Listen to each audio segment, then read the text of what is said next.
My name is Emily, and I'm 31 years old. The morning I went into the hospital for what was supposed to be a routine appendectomy, I kissed my husband Daniel goodbye, expecting to be home that evening with nothing more than a couple of small scars and a funny story about bad cafeteria food. But when I woke up in recovery, something felt horribly wrong.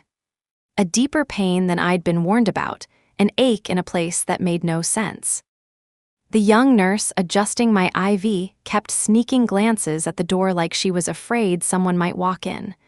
When she finally drew the curtains shut around my bed, her voice dropped so low I could barely hear it. "They didn't tell you about the second operation, did they?" My pulse spiked, setting off the heart monitor. In that instant, surrounded by the antiseptic sting of the hospital air and the hushed footsteps of staff outside, I realized something unthinkable had happened. A decision had been made about my body, without me.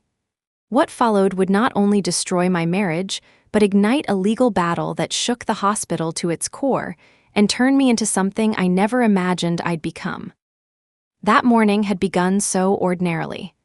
Sunlight filtered through the curtains in our bedroom, making everything look softer than it was. Daniel, with his hair still messy from sleep, reached across to silence the alarm. We'd been married 7 years, together for nearly a decade, and I still felt a flutter when he smiled at me first thing in the morning. "Coffee?" he asked, already knowing the answer. It was our routine. He brewed the coffee, I straightened the bed. Our life was predictable, safe, and I thought happy. We lived in a modern apartment overlooking a small city park. Daniel worked as a financial analyst, the kind who made numbers look like magic in his spreadsheets. I worked from home as a freelance editor, polishing manuscripts for a publishing company that had gone remote during the pandemic and never looked back. We had even begun talking about children, or rather, I had. Daniel always had reasons to delay, his workload, the economy, wanting to travel more first. But last month, he'd finally relented. "After the holidays," he'd promised, kissing my forehead. "After the holidays, we'll start trying." The pain struck at 9:42 a.m. I remember the time because I was in the middle of a video call with an author mid-sentence about chapter notes when it felt like a knife plunged into my right side.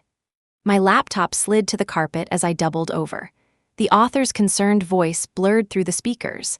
I somehow ended the call, then crawled to the bathroom, half expecting to vomit. The pain was sharp, stabbing, and familiar. Appendicitis. My sister had gone through it years earlier. I knew instantly. I texted Daniel, "Something's wrong, now," and he found me on the bathroom floor, pale and shaking. He scooped me up, grabbed my purse, and rushed me to the car. His hand clamped around mine at every stoplight. "It's okay," he repeated. "I've got you." The emergency room was a blur of harsh lights and fast-talking nurses. Daniel handled everything: insurance cards, intake forms, questions I couldn't even process. They ran tests quickly. The ultrasound tech apologized for the cold gel. The doctor confirmed what I already suspected: acute appendicitis. Surgery that same day. Daniel stayed glued to my side, asking questions, taking notes on his phone like the ever-prepared partner I thought he was. They admitted me into pre-op. The surgical nurse, an older woman with gentle eyes behind thick glasses, carried a clipboard stacked with forms. "We just need to go over the procedure and get your consent," she explained, then frowned at the paperwork. "I'll confirm both procedures." "Already discussed this," Daniel cut in smoothly, his hand tightening on my shoulder. "She's in too much pain. Can we move this along?"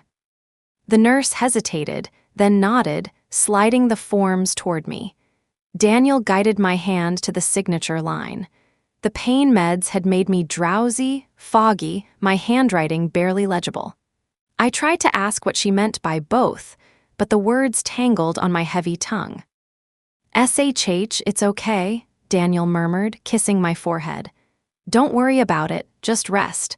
I'll be right here when you wake up." They wheeled me toward the OR.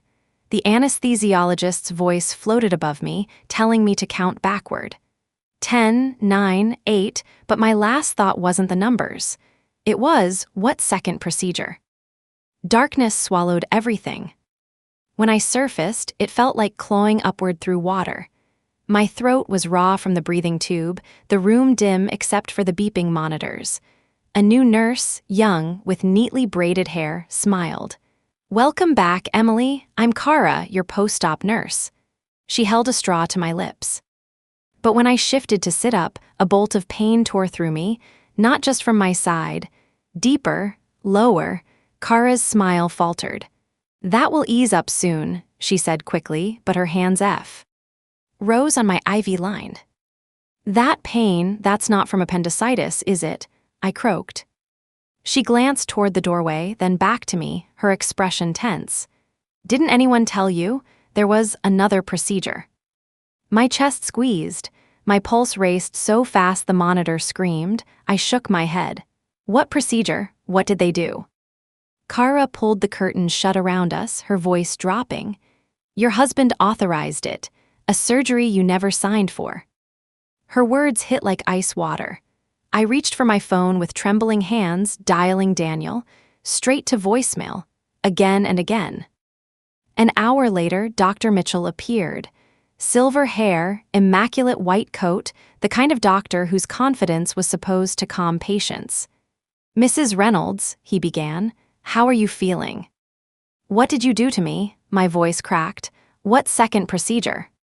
He sighed, pulling out a tablet. "Your husband raised concerns about a long-term reproductive issue. Since you were already under anesthesia, we performed a preventive procedure. It's all in the documentation, consent forms signed." "What procedure?" "A tubal ligation," he said matter-of-factly. "Your husband assured us it had been thoroughly discussed. We believed it was in your best interest to address it now rather than subject you to additional stress later." The room tilted, my vision blurred. "You sterilized me," I whispered. "It's a very common surgery, Mrs. Reynolds. Reversible with IVF if needed." "Get out," the words ripped from my throat. When he finally left, Kara slipped back in, her face stricken. "I'm not supposed to, but..." She handed me a folder. Inside was a copy of the so-called consent form. The signature scrawled at the bottom wasn't mine. I felt sick. My hands shook so violently, I nearly dropped the folder. Later, when Daniel finally walked into my hospital room, I could smell perfume clinging to his jacket. Not mine. He leaned over my bed, smiling like nothing had happened. "Hey, you're awake. I know you're upset now, but one day you'll see I did the right thing. Kids would have ruined us." I turned my face away, bile rising in my throat. That night, when he fell asleep in the chair beside my bed, I stared at the ceiling, my body aching, my mind racing. He thought he'd stolen my choice forever. But I whispered into the darkness, "You stole from me, Daniel. And now I'm going to take everything from you." 3 days after being discharged, I was back in our apartment, moving carefully because of the stitches.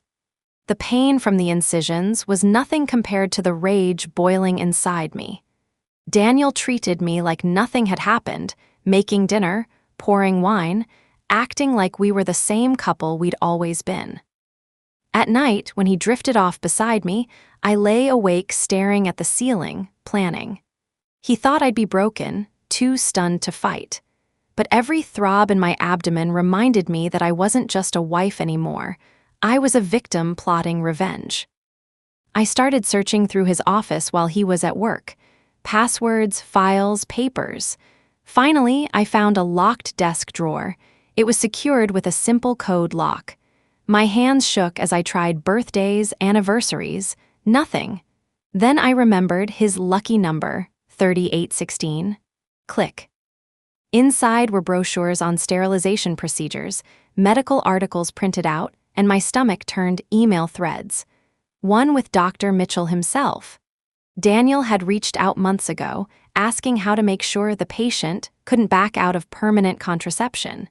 Most doctors had shut him down immediately. But Mitchell had responded with chilling precision. "If your wife is already scheduled for surgery with proper paperwork, it can be combined discreetly." There were even payment receipts. A consulting fee of $12,500 wired to Mitchell's personal LLC the day before my operation. I photographed everything with my phone, uploaded it to the cloud. Then, hidden behind a folder, I found something else, a second phone, a burner. When I unlocked it using the same 4 digits, the truth almost made me vomit. Dozens of messages between Daniel and someone saved as pictures of them together. I knew her face, Angela, his coworker. The woman who'd once laughed at my dress during a holiday party. Angela, did you do it? Daniel, yes, she can't trap me now. Angela, when will you leave her? Daniel, soon, after everything's settled. Scrolling back through the year-long thread made my skin crawl. Their conversations were vile. Daniel wasn't just cheating, he destroyed my fertility to protect his money. One exchange spelled it out clearly. If she divorces me without kids, she gets half. If she can't have kids at all, it changes everything. Angela had replied with a laughing emoji. I slammed the drawer shut, my chest heaving. Betrayal layered upon betrayal. It wasn't just about me anymore. He had built this conspiracy like a business plan, complete with loopholes and profit margins. The next morning, I called my best F. Reened Nadia. When I spilled everything, emails, money, the burner phone, her voice shook with fury. Emily, you need a lawyer, immediately, and don't let him suspect a thing. That's how I met Rachel Lynn, a divorce attorney with a reputation for being ruthless. She listened, silent, taking notes. When I finished, she set down her pen and said, "This is one of the clearest cases of medical fraud and spousal coercion I've ever seen. We'll hit him from every angle, criminal, civil, marital." Her warning was firm, but you need to act normal. Men like your husband, when cornered, they get dangerous. So I became an actress. At home, I smiled when Daniel brushed my hair from my face. I kissed his cheek when he bragged about saving us from future stress. I even laughed at his stupid jokes, all while recording conversations, screenshotting texts, copying files. Every word out of his mouth was evidence. He bought it completely. "I knew you'd see this was for the best," he told me one night over pasta. "One day you'll thank me for freeing you." I smiled sweetly, imagining shoving the fork into his smug face. 2 weeks later, I returned to the hospital for a follow-up. In truth, I was there to request a full copy of my records. Buried inside was a note I hadn't expected, a direct payment from Daniel's account to Dr. Mitchell, flagged as personal consulting. Proof of bribery. I brought it to Rachel. She nearly grinned. "Perfect, that's the nail in his coffin." We prepared the lawsuits, one against Daniel for fraud, forgery, and marital misconduct, another against the hospital and Dr. Mitchell for unauthorized surgery.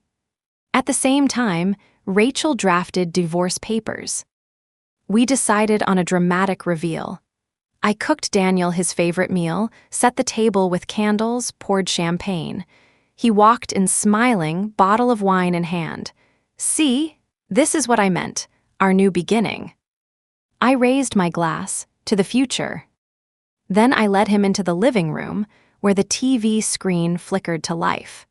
Footage Rachel had obtained from the hospital security cameras filled the screen. Daniel at the nurse's station, signing papers while I was already under anesthesia. He froze, staring. "What is this?" His voice trembled. "Keep watching." The video zoomed in, clear enough to show his hand forging my signature. "You're being dramatic," he snapped. "You probably signed that and forgot." "Really?" I said, calm. "Because I also have emails, payment receipts, and a video recording of you conspiring with Mitchell about how to adjust the paperwork." His face drained of color. The doorbell rang, right on time. The process server handed him a stack of envelopes. Lawsuits, divorce, criminal charges.